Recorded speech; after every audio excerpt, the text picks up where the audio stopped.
24 जुलै 2025 वार गुरुवार ह्या दिवशी आहे आषाढ अमावस्येचा शेवटचा दिवस, जिला आपण दीप अमावस्या म्हणून साजरी करत असतो। ह्या दिवशी घरातील सर्व दिवे स्वच्छ घासून पुसून हे संध्याकाळच्या वेळेस ह्या दिवशी आपल्याला दिव्यांची आरास म्हणजे यांची पूजा करायची असते आणि कणकेचे दिवे जे गुळ आणि कणकेपासून तयार केले जातात असे 5-7 दिवे तयार करून त्यांना ओवाळायचं असतं।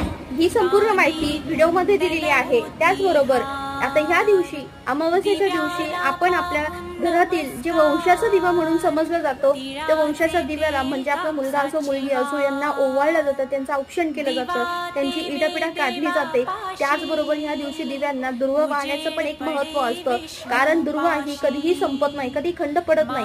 ह्यामुळे दुर्वा जेव्हा आपण अर्पण करतो तेव्हा आपल्या वंशाचा विस्तार वाढावा, आपल्या वंश वाढावा, आपल्या मुलांना दीर्घायुष्य मिळावे यासाठी ही सगळी पूजा असते। म्हणून सगळ्यांनी ही पूजा आवर्जून करा।